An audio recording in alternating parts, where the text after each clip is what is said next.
قال اللہ تعالی فی القرآن المجید والفرقان الحمید اعوذ باللہ من الشیطان الرجیم بسم اللہ الرحمن الرحیم ذالک الکتاب لا ریب فیہ صدق اللہ العظیم صدق رسولہ النبی الکریم ونحن علی ذلک لمن الشاہدین والشاکرین والحمد للہ رب العالمین۔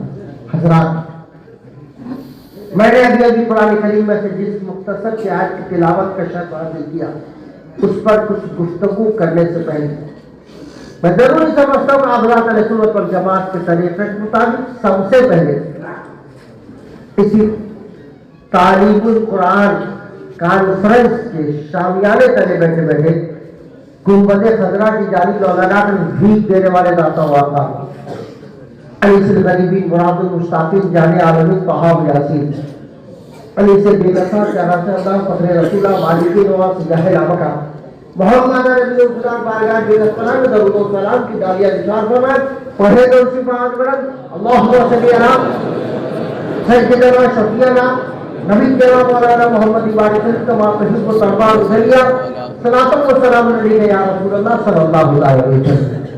حضرات، آپ حضرات نے ابھی مشاہدہ کیا کہ جن بچوں نے قرآن کو تجوید کے ساتھ پڑھنا سیکھا ان کو انعام کیا ہے، اور یقیناً قرآن کی تعلیم تمام تعلیمات سے افضل ہے۔ قرآن کی تعلیم تمام تعلیمات سے افضل ہے۔ الہی تعلیم قرآن عام ہو جائے، سب پرچم سے اونچا پرچم اسلام ہو جائے، اور اس قرآن کے اندر وہ طاقت ہے جس کا اندازہ نہیں کیا جا سکتا، جس کا اندازہ نہیں کیا جا سکتا۔ آپ نے ابھی مفتی صاحب کے بلا سماعت کیا کہ آیت الکرسی وہ ہے جس کو پڑھنے سے کیا ہوتا ہے، رات بھر فرشتہ اس آدمی کی حفاظت کرتا اور شیطان ان کے قریب نہیں آتا۔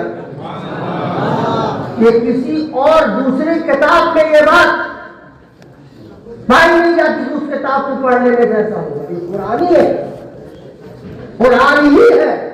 قرآن کو پڑھو گے تو تمہارے جو ہے اپنی بھی حفاظت ہوگی اور تمہارے مال و دولت کی بھی حفاظت ہوگی، اور قرآن پر عمل کرو گے تو یقیناً تمہارے عقیدہ و ایمان کی بھی حفاظت ہوگی، تمہارے عقیدہ و ایمان کی حفاظت ہوگی۔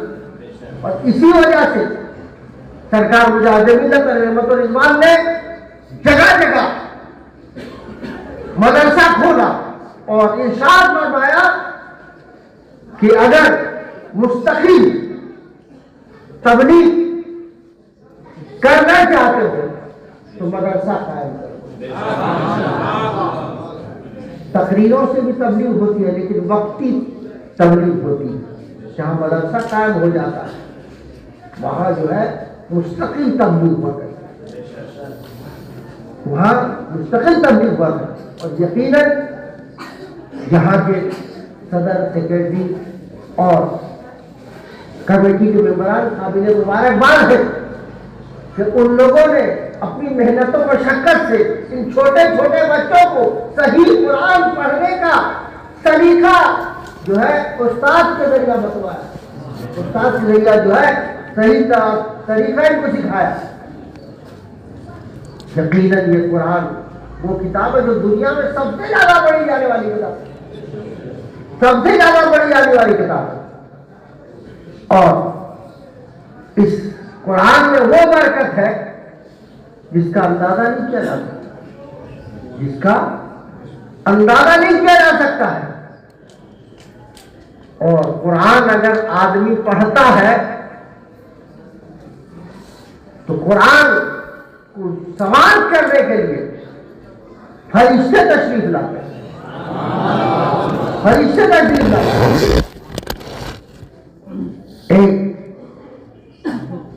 روایت طرف سے گزرتی ہے حضرت اسید بن حضیر، وہ جو ہے گھر میں قرآن کی تلاوت کر رہے تھے اور بغل میں ان کا بچہ سویا تھا اور قریب میں گھوڑا بندھا ہوا تھا، قریب میں گھوڑا بندھا ہوا تھا۔ جب قرآن کی تلاوت انہوں نے کرنا شروع کیا پھر کیا ہوا؟ گھوڑا اچھل کود کرنے لگا. گھوڑا اچھل کود کرنے لگا. جب گھوڑا اچھل کود کرنے لگا تو ان کو خدشہ ہوا کہیں ایسا نہ ہو کہ اچھل کود کرتے ہوئے کہ یہ میرے بچے کو کہیں رول نہ دے. انہوں نے قرآن کی تلاوت بند کر دیا. جب قرآن کی تلاوت بند کر دیا تو گھوڑا پھر پرسکون ہو گیا. پھر اس کے بعد انہوں نے جب قرآن کی تلاوت شروع کیا پھر گھوڑا اچھل کود کرنے لگا. اس طرح جب کیا دوبارہ گھوڑے نے، انہوں نے کیا کیا کہ قرآن کی تلاوت موقوف کر دی. جب باہر آ کے دیکھے کہ ایک صاحبان کی طرح جہاں وہ قرآن کی تلاوت کے صاحبان کی طرح وہاں پر صاحبان موجود ہوا، اس میں جو ہے تندیلا ہے اور آسمان تک کا سلسلہ جاری ہے. دیکھا اور دیکھنے کے بعد جو ہے گھر آئے. گھر کے اندر آنے کے بعد سو گئے. اور صحابہ کرام کی عادت تھی جب کبھی کوئی بات ہوتی تو اس کی جانکاری کے لیے مصطفیٰ جان رحمت کی بارگاہ میں تشریف لے جاتے اور لے جانے کے بعد اس تعلق سے مصطفیٰ جان رحمت سے پوچھتے اور سمجھتے. حضرت حسین بن حجیر صبح ہوئی تو سرکار مدینہ رات کل مدینہ بارگاہ میں حاضر ہوئے اور حاضر ہونے کے بعد ارشاد فرمایا خدا کبھی ہوئی میرے باپ ماں پر قربان جائے سرکار رات میں یہ معاملہ ہوا. رات میں یہ معاملہ ہوا کہ میں سویا، میرا بچہ میرے بغل میں سویا ہوا تھا اور قریب میں گھوڑا بندھا ہوا تھا. میں نے قرآن کی تلاوت شروع کیا تو گھوڑا اچھل کود کرنے لگا. مجھ کو ڈر سا ہو گیا کہ ایسا نہ ہو کہ میرے بچے کو رول دے. پھر میں نے قرآن کی تلاوت بند کر دیا تو گھوڑا خاموش ہو گیا اور پھر میں نے قرآن کی تلاوت شروع کیا. تو پھر جو ہے گھوڑا اچھل کود کرنے میں باہر آ کے دیکھا تو ایک صاحبان کی طرح اس میں قندیل ہے اور آسمان تک اس کا سلسلہ جاری ہے. تو سرکار مدینہ رات کل مدینہ نے ارشاد فرمایا وہ فرشتے تھے تو تمہارے قرآن کی تلاوت کو سننے کے لیے آئے تھے. اگر تم قرآن کی تلاوت کرتے رہتے اور صبح ہو جاتی تو اور لوگ بھی فرشتوں کو دیکھ لیتے. قرآن وہ کتاب ہے، قرآن وہ کتاب ہے کہ اس کو سننے کے لیے فرشتے آتے ہیں. اور قرآن وہ کتاب ہے جب قرآن کو آگے پڑھتا ہے کہ قرآن کی تلاوت کی وجہ سے آدمی کی مغفرت ہو جاتی ہے اور آدمی جنت کا حقدار ہو جاتا ہے، جنت کا حقدار ہو جاتا ہے. ایک روایت نظر سے گزرتی ہے کہ صحابہ کرام موجود تھے. سرکار مدینہ رات کل مدینہ تشریف فرما تھے. ایک جنازہ آیا سرکار مدینہ رات کل مدینہ کی بارگاہ.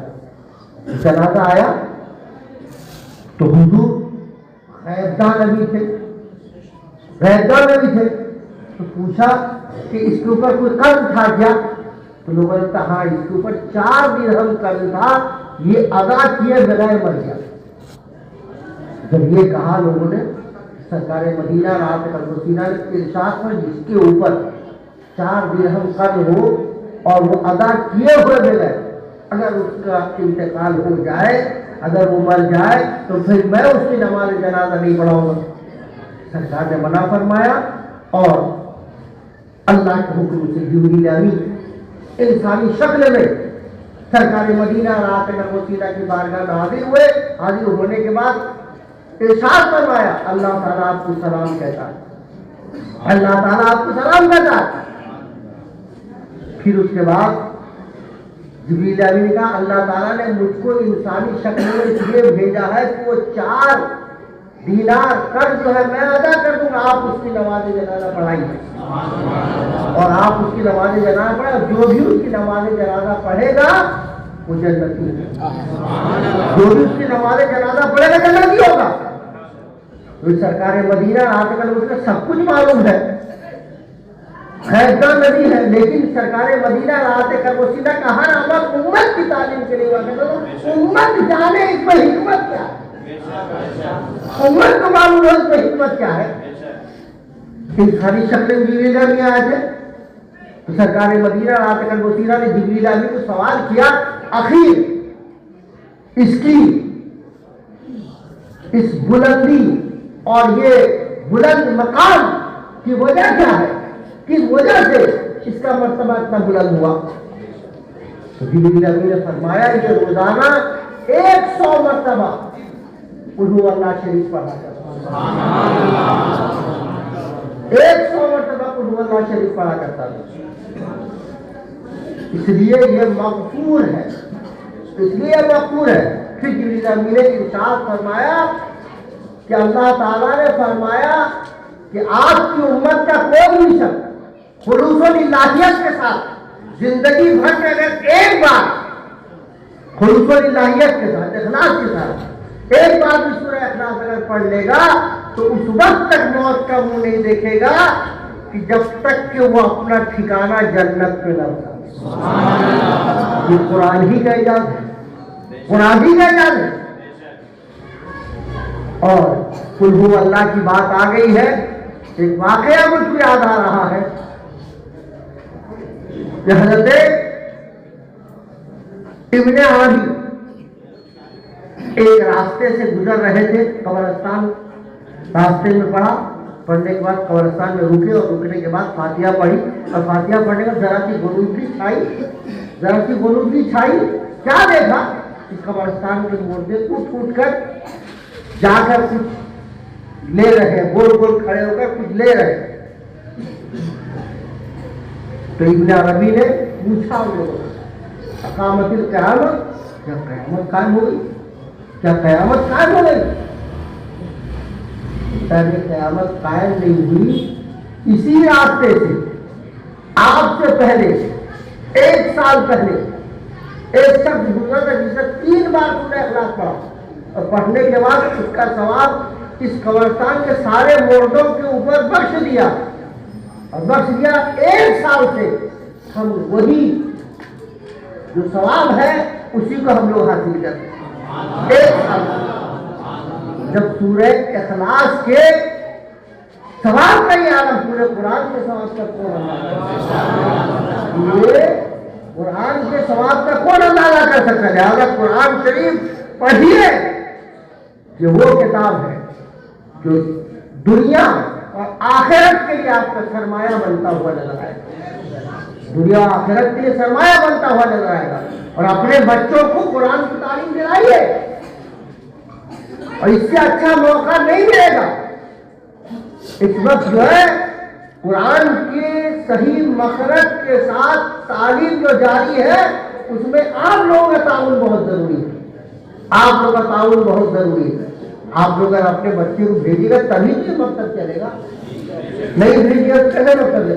آپ لوگ اپنے بچوں کو بھی بھیجیے، اور اس کے ساتھ ساتھ اس جو ہے مکتب کا تعاون بھی کیجیے، اور یہ مکتب کیسے آگے بڑھے گا اور آپ کے بچے کیسے قرآن پڑھیں گے وہ سب کا اہتمام آپ کریں، سب کا اہتمام کیجیے گا تو یقیناً اس اہتمام دینے کا بھی ثواب آپ کو ملے گا، اس اہتمام کا بھی ثواب آپ کو ملے گا۔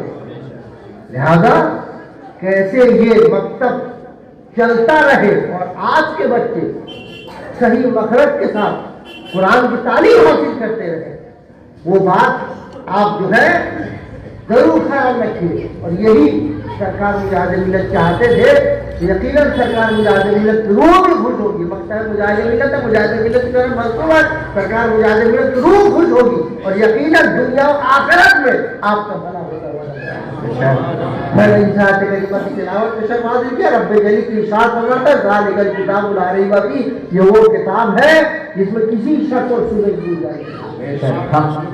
اللہ تعالیٰ سے دعا ہے کہ اللہ تعالیٰ ہم سب کو سمجھ کر عمل کرنے کی توفیق نبی عطا فرمائے، اور قرآن کو ہم لوگوں کو اللہ تعالیٰ صحیح مخرج کے ساتھ پڑھنے کی توفیق نبی عطا فرمائے۔ وآخر دعوانا الحمدللہ رب العالمین۔